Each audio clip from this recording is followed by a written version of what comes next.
Hello all, welcome to Mom's Kitchen from Anjani's Wonder World. Summer special సిరీస్‌లో ఈ వీడియోలో గంగవాయలాకు మామిడికాయ పప్పు ఎలా చేసుకోవాలో చూద్దాం. ఈ సమ్మర్ స్పెషల్ సిరీస్‌కి సంబంధించిన మిగిలిన వీడియోస్ లింక్స్ డిస్క్రిప్షన్ బాక్స్‌లో ఉన్నాయి. క్లిక్ చేసి వెళ్లి చూడండి. ముందుగా గంగవాయలాకుని వాటర్‌తో శుభ్రంగా కడుక్కోవాలి.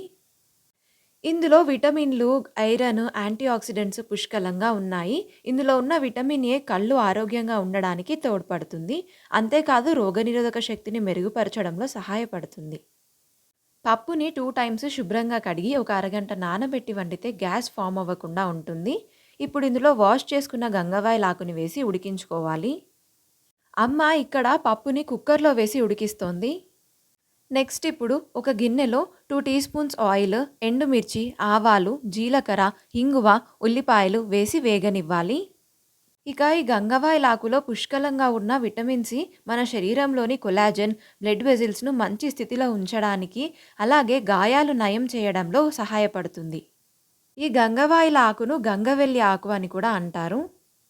వేసిన ఉల్లిపాయలు వేగిన తర్వాత మీరిక్కడ చూస్తున్నారు కదా, ఇలా కట్ చేసుకున్న మామిడికాయ ముక్కలను వేసి రుచికి సరిపడా ఉప్పు, పసుపు అలాగే కొద్దిగా నీళ్లు పోసుకొని మూత పెట్టి ఒక 5 నిమిషాలు ఉడికించుకోవాలి.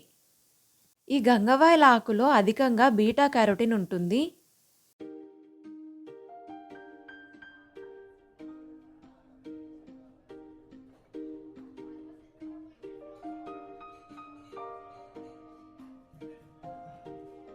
మీరిక్కడ చూస్తున్నారు కదా, మామిడికాయ ముక్కలు మెత్తగా ఉడికిపోయాయి.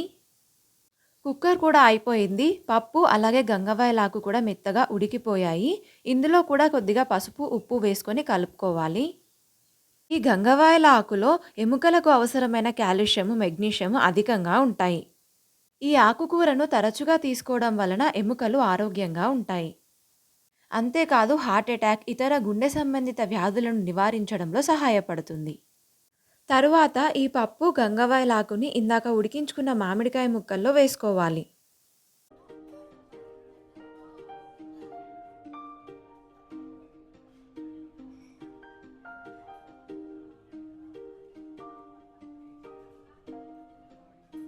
చివరగా ఇందులో రుచికి సరిపడా కారం, పావు టీ స్పూన్ మెంతి పొడి వేసుకొని ఒక 2 నిమిషాలు ఉడికించుకోవాలి. అంతే, గంగవాయలాకు మామిడికాయ పప్పు రెడీ.